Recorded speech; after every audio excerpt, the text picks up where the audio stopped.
Hello, नमस्ते, सत श्री अकाल, अस्सलाम वालेकुम। दिल की बात में एक बार फिर से आपका स्वागत है। आज दिल की बात में हम बात करेंगे, मुगलों से आखिर इतनी नफरत क्यों? जी हाँ, ये बात किसी से छिपी नहीं है कि देश में कई ऐसे लोग हैं जिनको मुगल नाम से ही नफरत है। कई ऐसे लक़ब मुसलमानों को दिए जाते हैं, जैसे बाबर की औलाद और वगैरह। कई आपत्तिजनक कमेंट्स भी पास किए जाते हैं मुसलमानों को। लेकिन 100 बात की एक बात ये है, आखिर मुगलों से इतनी नफरत क्यों? मुगल वैसे आए तो थे बाहर से, लेकिन होकर रह गए पूरे हिंदुस्तानी।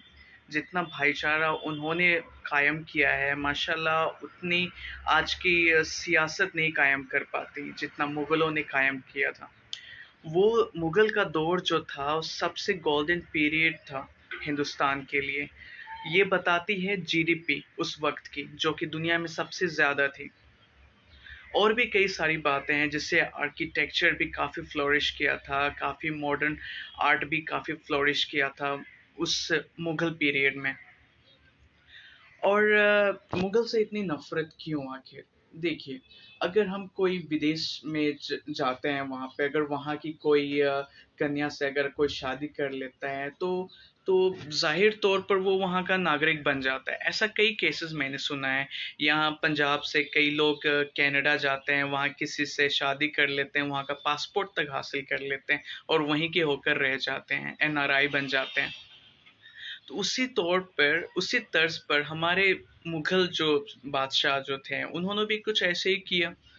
बाबर के बाद हुमायूं, अकबर, सब ने यहीं पे ब्याह रचाया और अपनी नस्ल को आगे बढ़ाया।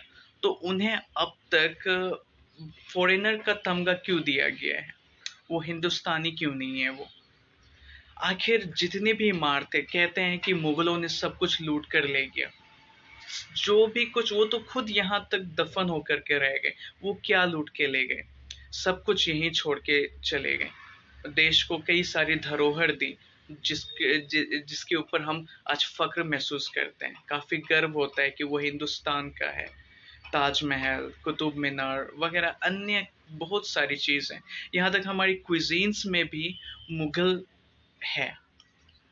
कई सारी मुगली क्विजीन्स जो पूरा दुनिया का फेवरेट है, बिरयानी वगैरह सब कुछ, ये सब मुगलों की देन है। तो इतनी नफरत क्यों आखिर? खैर, वक्त की किल्लत है और वक्त का तकाजा भी है, तो आइए थोड़ा सा विस्तार करते हैं इस पॉइंट पर। भारत में मुगलों की पैरवी करना आजकल गुनाह हो गया है, जिसने लगभग 331 साल यानी 1526 से लेकर के 1857 तक इस सरजमी की मिट्टी को सींच कर देश को नई दिशा दिया। क्या मुगलों ने उस वक्त के हिसाब से कोई भी जन कल्याणकारी कार्य नहीं किया? अगर नहीं किया तो सवाल उठता है, फिर उन्होंने इतने लंबे समय तक राज कैसे किया?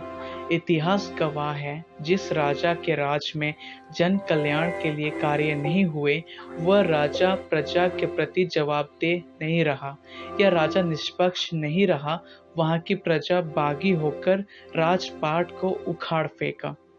आखिर मुगलों में ऐसी क्या खूबी थी जो छोटे छोटे सैकड़ों हिंदू रजवाड़े इसके अधीन रहना चाहा? दुनिया से यह बात छिपी नहीं है कि मुगल आने से ठीक पहले तक हमारा आज का गठित अखंड भारत टुकड़ों में, छोटी छोटी रियासत और रजवाड़ों में बटा हुआ था।